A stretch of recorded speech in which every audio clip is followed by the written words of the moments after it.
Hello, welcome once again to Stuff and Things, where I like to talk about stuff and occasionally even things. I'm your good friend Bradley, and today, my God, do we have a lot to talk about.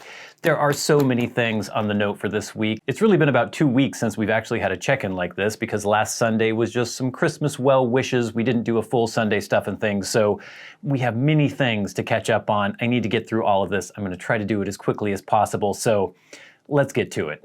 The run of show for this week's Sunday Stuff and Things, we will of course be talking about upcoming videos, things that you can look forward to on Stuff and Things and Stuff and Things Plays. We'll talk about these eventful 2 weeks, all the things that have been going on. Christmas, of course, the fact that my area, the Pacific Northwest, specifically Bellingham, Washington, was completely slammed by a winter storm and the fallout from that. And there's some other things sort of extraneous that will be involved with the weather and things that I've had to do. We'll get into all of that. Some interesting things with some hummingbirds that have been going on, me having some mishaps involving the snow, and then we have a lot of good stuff from feedback from you guys when I was asking about Christmas traditions. I guess it was 2 weeks ago on the Sunday Stuff and Things. You guys have written in with some really great responses. So, like I said, let's get to it. Okay, so the Christmas holidays have kind of thrown everything a little bit off kilter as far as schedule for videos. We still have our normal Sundays, or not Sunday Stuff and Things Plays videos every Monday, Wednesday, and Friday. I've kept up on those because I'm usually about 4 weeks ahead on all those videos. So Kevin the Kurt's adventures have been continuing in Demon's Souls on Stuff and Things Plays. I can tell you right now that I have already recorded the very last episode of Demon's Souls, and that will be posting late January, something like that. I can't exactly remember when, and I've already started playing the next game for Sunday Stuff. Why do I keep saying that? For Stuff and Things Plays, and many of you have been asking, will you be playing Elden Ring? Yes, I will, but it's not out yet. Doesn't come out till February, so there'll be a little bit of a lead up, or there'll be a bit of a gap between when it comes out and when I can actually get episodes up. So anyway, that's continuing. I should be doing the full review of SPC PPSRF, Plum Pudding Special Reserve Flake. This should be going up the next video this coming Wednesday, but some other things have cropped up. So instead of this full review, we will get to it, I promise. We're gonna be doing a different video that was sort of came up impromptu. It was not planned at all, but there was some stuff going on with hummingbirds that I had to capture on video, and we'll get into that a little bit more in the body of the episode. So it's gonna be a video involving me trying to save some hummingbirds coming up this week. And then we will also have the guitar challenge video. That actually should be posting this week too, because we're getting to the end of another month. But that will probably be next week. I don't know how I'm gonna fit all this stuff in, but there are tons of things I need to get to, so just stay tuned. We're gonna try to get through all of them. And then, yeah, I think after that, we'll have the Plum Pudding Special Reserve Flake review. So lots of stuff competing for space on the channel, but I'll try to get through everything as quickly as I can, or as in a proper order that makes sense. Okay, so last weekend was our Christmas holiday weekend. It was Christmas Eve on Friday, Christmas Day was on Saturday. Sunday we did a normal, well not a normal, an abnormal sort of Sunday video where I was just being a weirdo, wishing you all Merry Christmas, Happy Holidays. Got a lot of great responses from everybody. Thank you so much for your well wishes. So I'll briefly touch on Christmas. It was fun. It was nice. Got to see the family, spend time with everybody. My younger brother, my niece, his wife, my older brother, my younger sister, my dad, my mom, in different places because they're divorced. All good stuff. One thing that was interesting though is, I guess it was Christmas Eve night. We knew that there was a chance of some snow happening on Christmas. What we didn't know was that it was going to snow a lot and that it was going to get extremely cold and stay extremely cold for a very long time. I'm actually recording this video on Friday, so 2 days before you're actually watching it, and it still is below freezing. It hasn't been above freezing for 2 weeks now, or over 2 weeks. So Friday night, Christmas Eve, snowed quite a bit. I think we got maybe about 8 inches that first evening, and the temperature started dropping precipitously. And so it made travel a little bit difficult on Christmas, not horrible. I've mentioned before, but in the Pacific Northwest and specifically in my city, we don't have a really good infrastructure there for plowing roads and sanding and salting and doing all that stuff because we don't typically get a lot of snow. We get some sometimes, but not all winter long, and so we just don't have that infrastructure. So it can kind of shut things down when it snows. But it was fine. We were able to go hang out with my mom on Christmas Day, went there for Christmas dinner, all the good stuff, all the normal Christmas things. That was great. But then the temperature just kept dropping. And so I think it was by Monday, the temperature was about 7 degrees during the day. And that is, what is that? I wrote that down. That's like minus 14 Celsius. And then the wind chill was negative 10 Fahrenheit. So that's about negative 23 Celsius. It was very cold. And obviously that meant the snow was going to stay there. And it was, it's been interesting because obviously I can't do concrete work when it is freezing cold and covered in snow everywhere. So I haven't been able to do that, but I also haven't been able to do a whole lot of anything else. Been kind of trapped in the house. I've gotten out and driven around. My little Volkswagen Rabbit is actually really great in the snow. It's an all-wheel drive car, but it gets to a certain point, if the snow is above the bumper of your car, it makes it a little difficult. But as long as I'm not bottoming out, I can pretty much get through anything in that little car. So I was able to get out a little bit, run some errands and do some stuff, but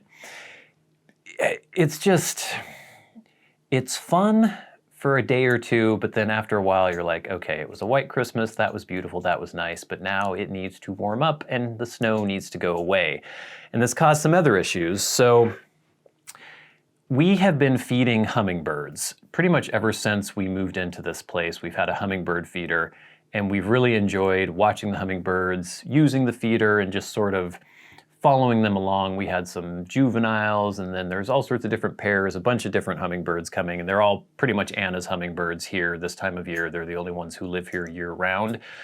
And the problem with that is that Anna's hummingbirds did not used to live in the Pacific Northwest, and they've only kind of moved up the coast from Baja California because people fed them. They sort of followed people up and followed the bird feeders up, or the hummingbird feeders up. And so in the winter, even though they can catch bugs and they even have the ability to go in the sort of torpor where at night they can slow their body down and their body temperature can drop from like 110 degrees, which it is normally, to like 55 degrees, and they can slow their metabolism down. They still need food. They catch insects, but they do rely a great deal in this area on people with hummingbird feeders. And several people in our apartment building put hummingbird feeders out. But when it's 7 degrees, they all just freeze almost immediately. And so I was getting kind of worried about the little guys, and I would take the hummingbird feeder in, I would try to thaw it out, then I would put it back out for a couple hours, but it would freeze within an hour or so. And you could see these hummingbirds like trying to shove their noses in these frozen hummingbird feeders. And so I went on this little rescue expedition trying to figure out a way to make it so these hummingbird feeders could drink out of our feeder. And so that's the video that's going to be posting this Wednesday. I think you'll enjoy it. I think it's pretty fun. It might be good for some of you if you're trying to figure out like, what can I do if my hummingbird feeder is freezing during the winter? I know they do make some heated hummingbird feeders. You can find those, but there were none locally available.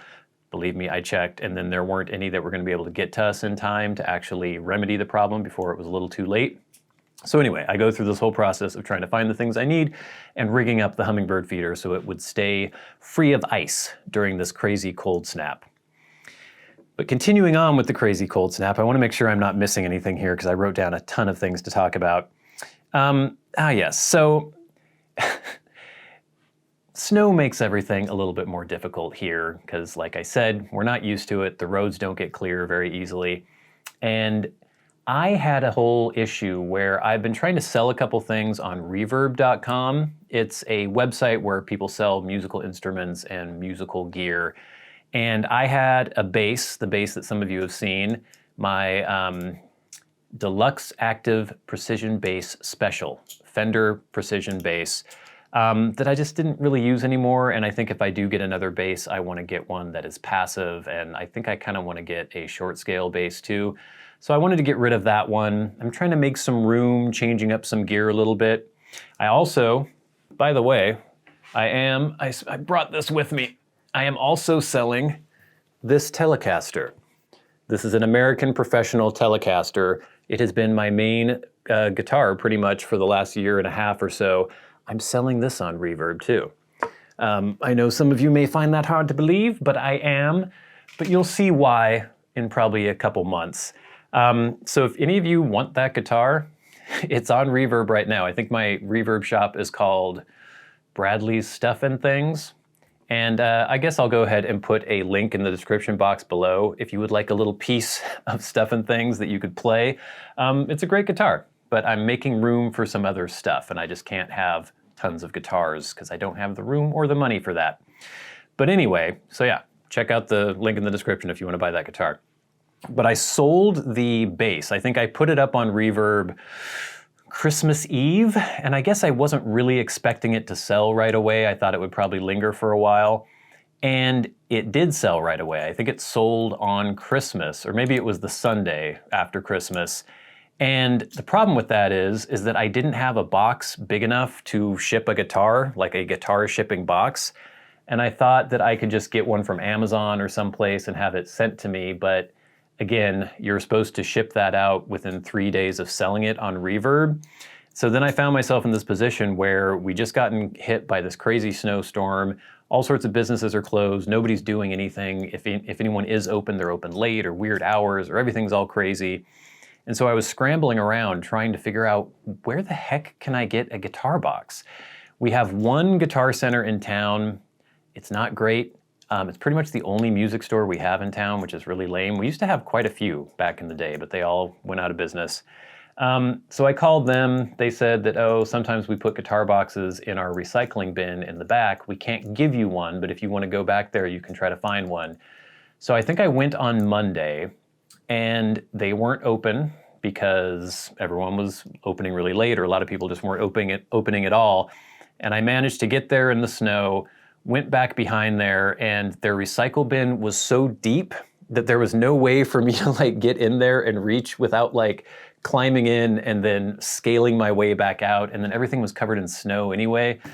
And so then I waited for the people to arrive, the employees at the Guitar Center. They came about an hour later than they were supposed to open. They looked at me like a crazy person when I asked for a guitar shipping box, and so I was out of luck there. I started calling FedEx. I started calling, what was it? There's like a postal place or a shipping place. I called UPS. UPS said they didn't, then they said they did. Then I went to the UPS store that was nearby, again, like struggling through all this snow. They weren't open yet, but then another UPS location said that they had guitar boxes and that this location should be opening soon. Waited for that to open. Meanwhile, I've had to go to the bathroom for like this entire time, and I'm just dying. Finally, this UPS opens. I go in there, I buy 2 guitar shipping boxes. They charge me $63 for 2 boxes, which I found insane. I'm like, okay, fine, I've got my stuff. It's all cool. I'm gonna ship this thing. I take the boxes out, and because I had to put a mask on to go inside the UPS, I'm wearing a stocking cap, a watch cap, or as some people say, a beanie. I don't know why people call them beanies, but it's a watch cap, a stocking cap. Goes over my ears. I had an AirPod in, an AirPod Pro. I had to pull the stocking cap up to put my mask on over my ears when I went in to the UPS. As I was leaving the UPS, I wanted to take my mask off. And so I'm like, trying to pull it. Now remember, the hat is down over my ears, so I'm like, pulling it down, pulled this one down and realized too late. And I've got a big box. I've got the 2 big boxes under my arm too, by the way. My AirPod is dislodged from my ear, falls to the ground. 9, 10 inches of snow on the ground, disappears. AirPod is white as well. So I'm like, normal day, wouldn't have mattered, would have seen it right there, would have picked it up, would have been fine. But this was like dropping a pure white thing into a world of pure white. And bear in mind too, it's like, I think at this point, 9 degrees, 10 degrees out. It's freezing cold. So I rush to my car, I put the boxes in there, I get the old iPhone out and I do the find my device. Okay, I'm gonna try to find my AirPod. I put my case with my other AirPod in my car because whenever you try to do this, your iPhone always wants to find the thing that you already have on your person. It's like, yeah, it's right here. So I start tracing where this AirPod is. I go back to where I knew it dropped. My phone is like, yes, it's right here. So I start having it make the noise. You can make your phone, make the AirPod, make a noise. And it's just so faint. It's like this you can barely hear it. And again, this is like a busy parking lot for some reason in the middle of a crazy snowstorm. People are coming to UPS like crazy. People are revving their engines, and then just the sound of a car going by in the snow is really loud. People walking in the snow is really loud. I am on my hands and knees, scrabbling through drifts of snow in 7 or 8 degree temperatures, freezing my face off, having to urinate like horribly badly, scrabbling around looking for this AirPod. I was there for 45 minutes, just turning into a block of ice, looking for this AirPod, going absolutely insane, and knowing that there is a time limit on this, because eventually that AirPod, which is continuously having to make noise because I keep pressing the button for it to make noise, is eventually going to run out of battery power. And then there's no way I'm ever going to find it. So all these people are just walking by as I'm like scrabbling around. There's a bush nearby too. I thought maybe it went under the bush, but again, the bush is totally covered in snow. Everything on the ground is covered in snow. My hands are just blocks of ice. My face is chapped. I'm dying looking for this stupid AirPod. Everyone's just kind of walking by like, what's with this crazy person scrabbling around on the ground? And I think I look normal. I don't look like a weirdo. I don't look like I may be mentally ill or homeless or like a drug addict or something. So you would think that maybe somebody might say, oh, what's going on? Did you drop something? Nobody does. But when I'm getting just desperate, like I'm never gonna find this thing, 2 different younger women start walking up and I just say, hey, how is your hearing to either of them? Because through years of me playing in bands and listening to music too loudly, my hearing isn't great, especially high-pitched noises like the AirPod was making. Because you would get down there and it would be like, oh, I think it's right here. You get right there and then it's like, no, actually, I think it's over there. It's really hard to pin it down. And so one of the girls is like, oh, okay, I'm just gonna run inside. I told them like, hey, I dropped my AirPod. Do you think, can either of you hear this noise that the AirPod is making? So one of them says, I'm gonna go in and ship my package and then I'll come back out and help you. It's like, well, thank you very much. The other girl was like, oh, okay, let me take a look with you. She listens for a few minutes, she faintly hears it, and then she gets pretty irritated. And I'm like, don't worry, you don't have to be doing this. I really appreciate you stopping, but you don't have to keep looking. So she leaves. The other girl comes back out and she was there with me for 10, 15 minutes. And she got really involved. We were scrabbling around on the ground. She was on her hands and knees too in the snowdrift in freaking freezing temperatures. And she was like, I hear it there. Oh no, maybe it's here. Oh, maybe it's in this bush. And we're like shaking the bush and scrabbling around through all the snow. It's like, you don't have to do this. I really appreciate this. And she's like, oh, don't worry, my boyfriend's asleep in the truck. So anyway, it was good 10, 15 minutes that she was helping me. And finally, after all this time, a good 45 minutes, she reaches down, screams, I got it! Like she was super invested and super happy at that point. She found the AirPod Pro.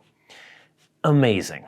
And it was like a capper on one of the most irritating days I've ever had. It was a day off from work, but I spent the entire morning and into the afternoon just trying to find a box to ship a guitar, having to pee horribly badly, losing my AirPod, freezing my ass off, chapping my lips, numbing, like probably almost frostbiting my fingers.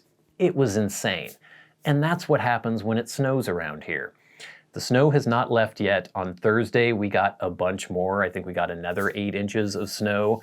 And it's finally warmed up a little bit. I think it's like 22 degrees today. And I believe tomorrow, which will actually be yesterday for you, but Saturday, it's supposed to get above freezing for the first time in over 2 weeks. But there is so much snow on the roads and it's so packed down that even if we have, 2 days of I guess it's supposed to be like 37 degrees or something. It's not going to come anywhere near close to melting everything that we have here. So it's going to be another week of just crazy nonsense, and probably more dangerous because once it gets all slushy on the roads, that's almost worse than packed snow. So it's been kind of crazy. But enough of my ranting about the weather and everything that's been going on with that. I know I probably forgot some things that I was going to touch on here, but we need to get to your responses because this is already becoming a very long episode. A couple weeks ago, I talked about Christmas traditions, things that I used to do as a kid, and I asked if any of you had interesting traditions that you would like to discuss, and we got some good responses. Some longer ones. I'm going to see, I might edit these down a little bit. We shall see. Quite a few, but we have our first one from our good friend Les Brady, and Les says, "My mom's birthday was December 25th, but instead of Christmas supplanting her day, the entire holiday turned into a 48-hour family celebration, combining both celebrations. I'm half Italian, my mom's side of the family, and everyone, uncles, aunts, cousins, second cousins, lived in our hometown, so there were dozens of immediate relatives plus more distant ones and friends on Christmas Eve, where we gathered at my Uncle Buddy's, my mom's youngest brother. There was great food and presents and the like, but what really felt special was that the night seemed to relax the adults and allow the kids like me to have fun without the usual heavy Sicilian discipline coming down. Everyone just relaxed and had a good time. I always made my way to the large dining room table laden with dishes, both traditional and Italian-inspired. But my favorite thing to do was make my annual sandwich. Piles of deli meats and cheeses between sourdough slices with mustard, easily a couple inches thick, and no one admonished me for taking too much. At midnight, we lit candles on a huge cake for Mom and sang happy birthday to her. Then ate roasted Italian sausage sandwiches. At some point, we'd all wander home for a scant few hours sleep, then my aunts would arrive early and my mom and they would start cooking for the Christmas Day crowd, most of the attendees from the night before. The food and spirits flowed until late in the evening, and everyone would finally go home for some well-needed rest, hopefully taking the next day off if it was a work day." Thank you, Les. That was very cool to hear. I like seeing different traditions from people with different backgrounds. It's always interesting to me. This is from AA via YouTube comment. AA says, "I loved Christmas as a kid, duh. My mom, dad, brothers, sisters, and I would wake up as early as my parents would allow, open presents, and spend the rest of the day playing with them as A Christmas Story played in the background all day, and my mom would make great food. Now, as a married adult, Christmas sucks hard. Christmas Eve is usually spent at a party at my wife's aunt/uncle's house with their much older friends that we don't know and only see once per year. Then Christmas Day is a rush to my wife's family in the morning and my family in the afternoon. All day traveling, visiting, and then getting home late, exhausted. Miss the good old days."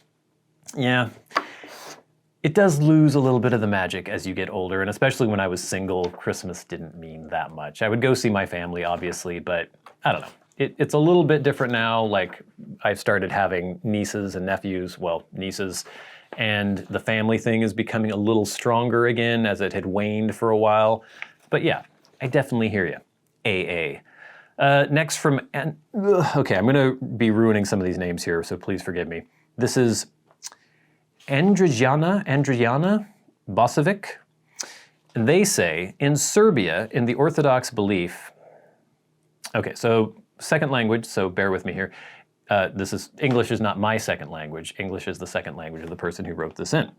In Serbia, in the Orthodox belief, because we were pagans, Perun, the main god, was tied to the acacia tree, and the night before, the oldest in the family would go to the forest or market now and get an acacia branch, which would be burnt in the fire by the youngest, telling what it wants for the coming year for the family, and also symbolizes renouncing paganism.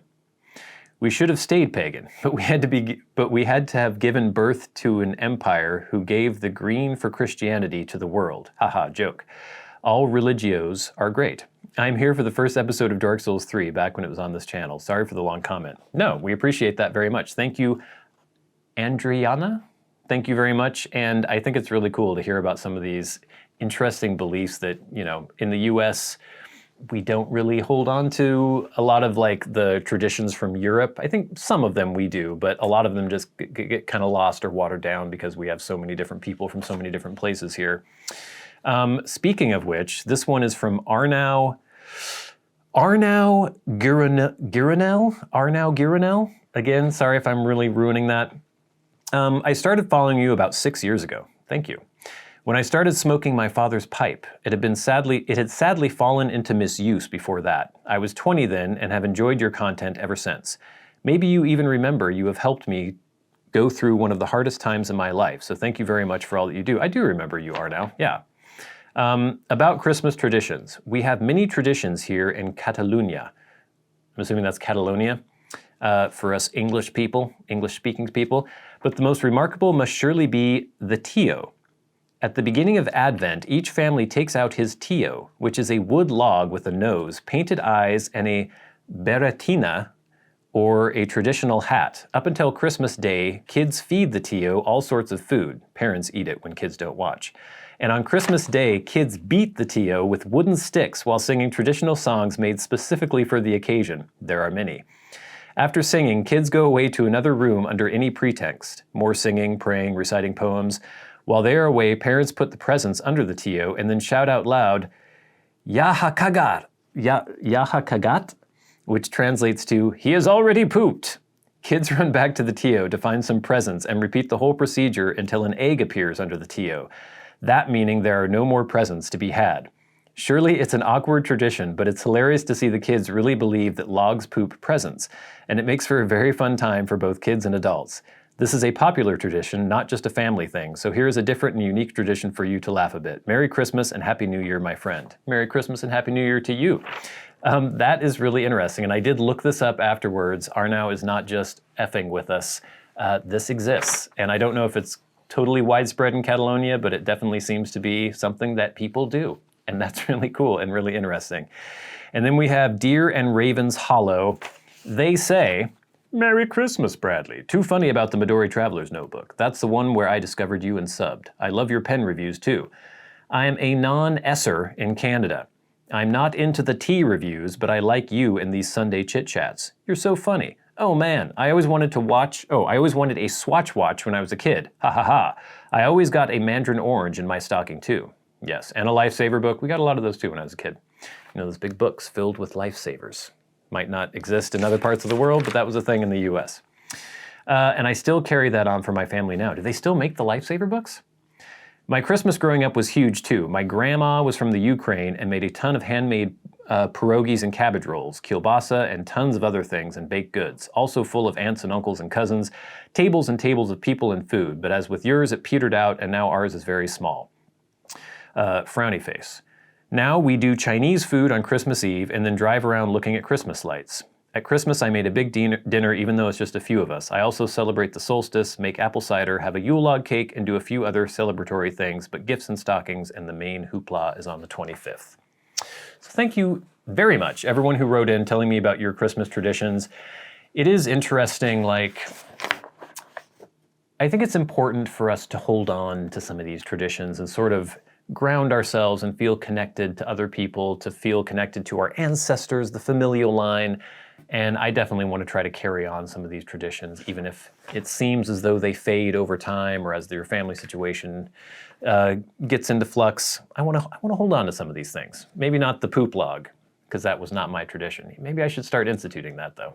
That might be fun. But yeah, very, very, very cool to hear about all these different traditions. And gang, Lord above, I've been talking for a very long time. I still don't think I really got through everything that I meant to get through, but I think that's enough for 1 week Sunday Stuff and Things. I hope all of you had an amazing Christmas.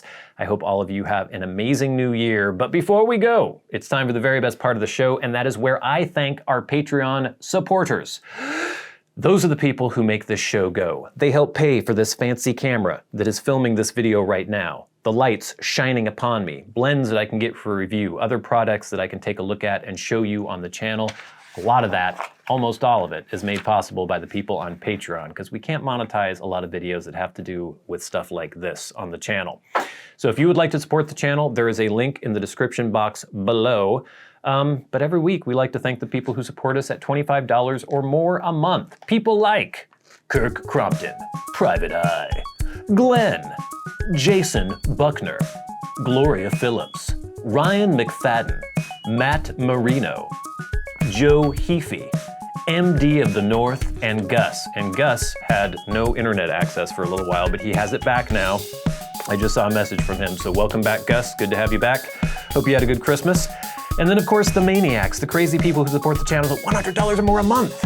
People like our good friend Peter Straub, the stolid, dependable Bob Magee, David Gaudreau, Mr. Luxurious himself, and our newest good friend, Ashes of the Phoenix. Thank you all so much for your support. Thank you all so much for watching.